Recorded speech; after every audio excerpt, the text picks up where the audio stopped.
Casi 80 países, incluidos China y Estados Unidos, se encuentran en proceso de desarrollar una moneda digital. Sin embargo, Pekín lleva la delantera respecto a la innovación financiera, y esto podría suponer una amenaza para el estatus del dólar como moneda de reserva. Las monedas digitales del Banco Central son una forma de dinero regulada por el Estado, pero solo existe en línea. Esta forma de dinero tiene el potencial de revolucionar los sistemas de pago que actualmente conocemos y podría cambiar el peso que tiene el dólar en la economía mundial. Sin duda, China es uno de los países que tiene más avances en esta área. Vamos a hablar sobre esto. Estamos en contacto con el investigador Sebastián Schulz, que sigue habitualmente estos temas vinculados a China. Sebastián, ¿cómo analizas las medidas chinas respecto a la utilización de monedas digitales y cómo incide esto en el vínculo con Estados Unidos?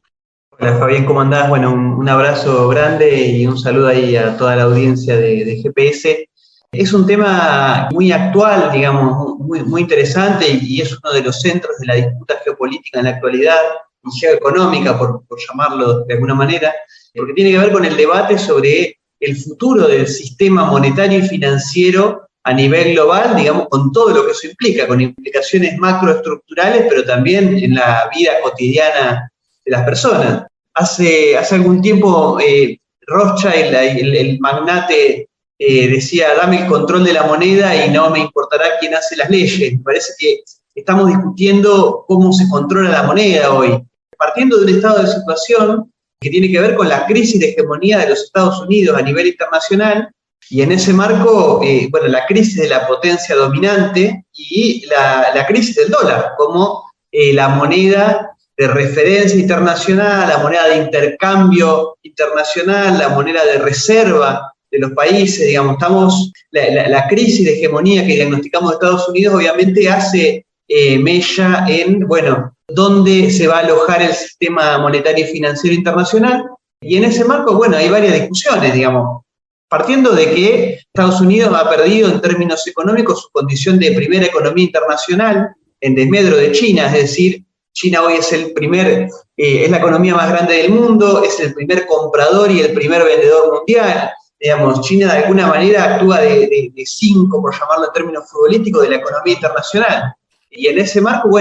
hoy gran parte del comercio internacional se hace en dólares, pero hoy está perdiendo un poco su condición, producto de la crisis en Estados Unidos, a lo que se suma otra gran transformación en términos económicos que tiene que ver con la globalización financiera y el proceso de transnacionalización del capital y los actores globales que también empiezan a corroer al dólar como moneda internacional. Entonces, tenemos por un lado que Estados Unidos como potencia hegemónica y el dólar como moneda de referencia global empieza a desbordarse por dos lados. Primero, por el lado del globalismo financiero que intenta imponer a tono con su proyecto global una moneda que trascienda a los estados nacionales, una moneda global, una moneda internacional, y por el otro lado los actores multipolares que empiezan a tratar de romper la hegemonía del dólar, armando como una especie de canasta de monedas a nivel internacional, en donde el dólar sea una, pero no sea la única, digamos, y ahí entra China con el yuan, Rusia con el rublo, el euro,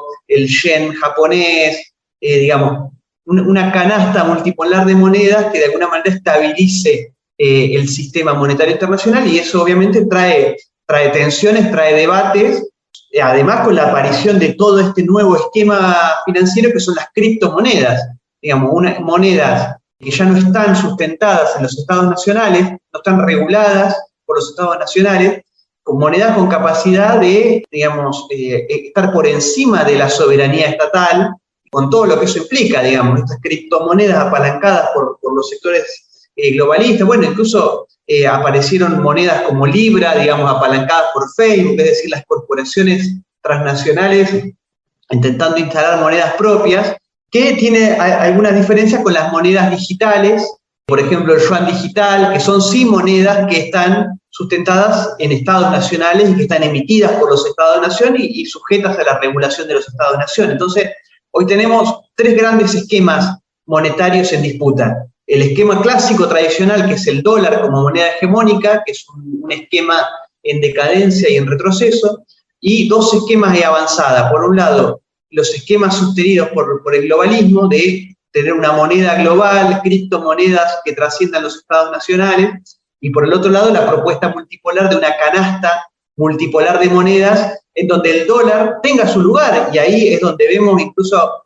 la política de China de sostener en alguna medida al dólar para que no implosione, porque la implosión abrupta del dólar habilitaría y le daría más fuerza a las propuestas globales. Entonces China intenta una desdolarización regulada, en donde el yuan y otras monedas empiecen a ganar cada vez más lugar, que el dólar vaya perdiendo esa posición hegemónica, pero que no desaparezca del sistema internacional. Y en ese marco las disputas que vemos hoy en términos económicos, monetarios, financieros, etcétera, etcétera.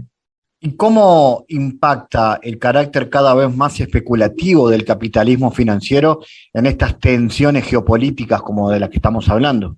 Bueno, impacta y mucho, digamos, y lo vimos en la crisis primero en la burbuja de las .com en 2001, en la crisis financiera global de 2008, digamos, fue un parteaguas en el sistema financiero internacional, aunque no es que la crisis financiera global de 2008 puso fin a la especulación, sino que hasta casi que todo lo contrario, digamos, exacerbó aún más la especulación, y hoy se habla que la burbuja que existe, la burbuja financiera y especulativa, es todavía más grande que la de 2008, e incluso la pandemia de COVID-19 potenció aún más esa burbuja financiera y especulativa, porque estamos atravesando un proceso particular en el capitalismo contemporáneo, que es que hoy la economía financiera y especulativa es mucho más rentable que la economía productiva. Entonces, gran parte del gran capital está hoy prefiriendo lo que se llama la timba financiera, es decir, la especulación financiera por sobre la economía productiva.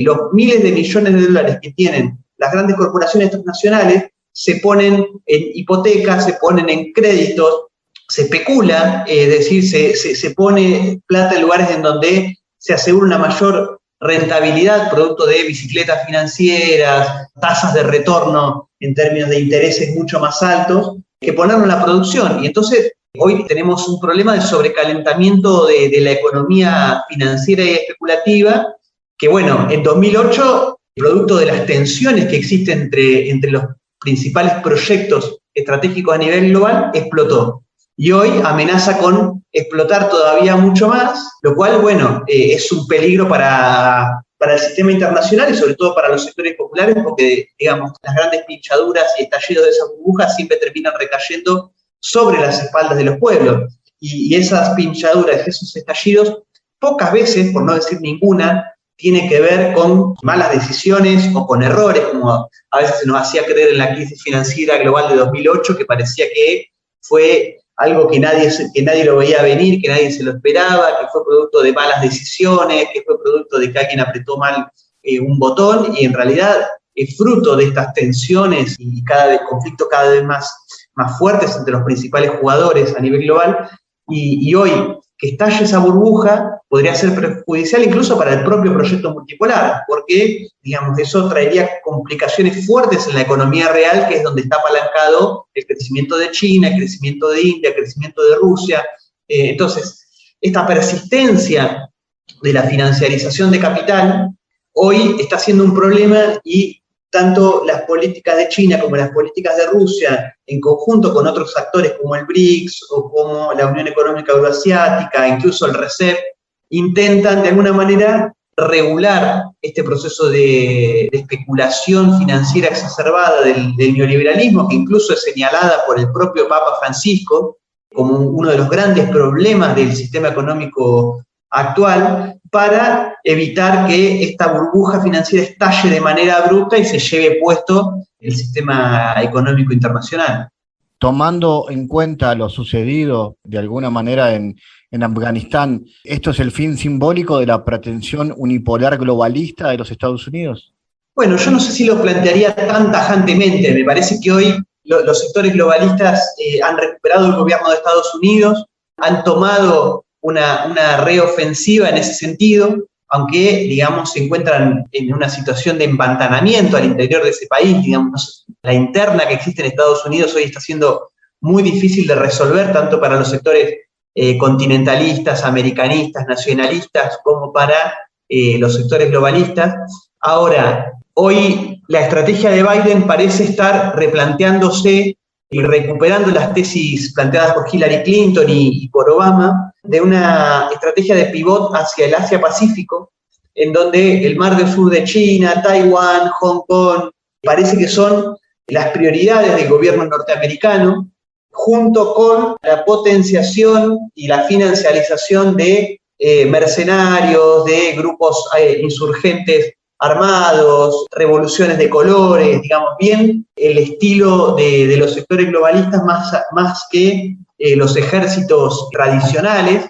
Entonces, en ese marco, bueno, creo que la situación de Afganistán es una situación que está muy caldeada y que, digamos, estamos en proceso de analizar cómo desenlaza la situación, porque hay veces que conviene no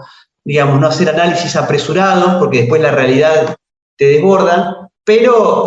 digamos, yo no lo plantearía como un retroceso definitivo, sino como un cambio de estrategia en ese marco, y en donde, bueno, China y Rusia hoy se ven envueltos en esta situación, porque Afganistán es un estado pivot y es un territorio estratégico para la región, actúa de alguna manera como un estado puente entre China, la India, Irán, Pakistán, las ex repúblicas soviéticas, Tayikistán, Uzbekistán, Turkmenistán, digamos. Afganistán tiene una posición central en ese sentido. Entonces, en ese marco, China y Rusia están intentando de alguna manera desinflar las hipótesis de conflicto. De ahí vienen sus reuniones y sus principios de acuerdo con los talibanes de el no apoyo a los grupos insurgentes que existen en China y a los grupos separatistas, como el movimiento del Turkestán Oriental, que tiene mucha presencia en Xinjiang y muchas veces apalancados por la CIA o por otras agencias de inteligencia. Entonces China y Rusia están jugando a tratar de conducir el conflicto y la estrategia del globalismo parece ser, digamos, retirarse con un Afganistán en llamas, tratando de centrar su estrategia en el Mar del Sur de China, en Taiwán, en Hong Kong, y lo que hay que terminar de ver es hasta qué punto tienen sectores infiltrados en las propias filas talibanes que puedan ser factor de desestabilización en el país, y una desestabilización pensando principalmente en Rusia y en China.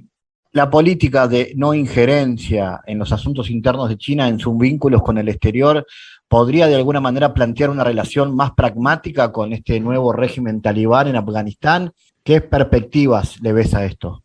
Bueno, como vos decís, China tiene una visión histórica de no injerencia en asuntos internos de los estados, que retoman el espíritu de Bandung, digamos, de los no alineados, y en donde la posición de China en la arena internacional es no inmiscuirse en asuntos internos de los estados, y lo vimos en las distintas situaciones de conflicto que ha habido en los últimos años. Ahora, creo que la situación de Afganistán de alguna manera está desbordando esa política, y China, como un actor cada vez más importante en la arena internacional, de alguna manera se ve obligado a tomar posición y actuar, si bien no intervenir directamente en el conflicto, sí de alguna manera le está tocando las puertas de su país en una región que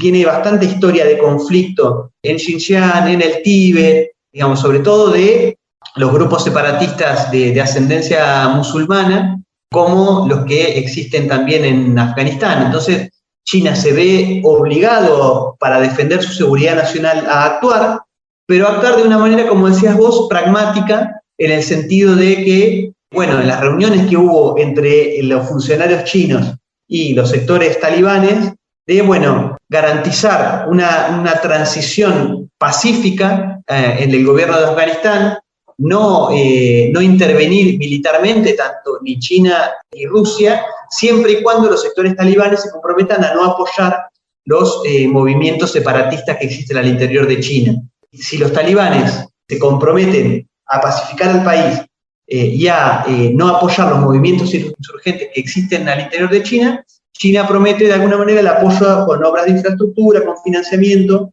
lo necesario para potenciar el desarrollo económico del país. Si esto no sucede, bueno, ahí habrá que esperar una intervención mucho más fuerte, tanto de China como de Rusia, como de la Organización para la Cooperación de Shanghái en su conjunto, porque, bueno, un Afganistán generador de conflicto en la región también es un problema para la India, también es un problema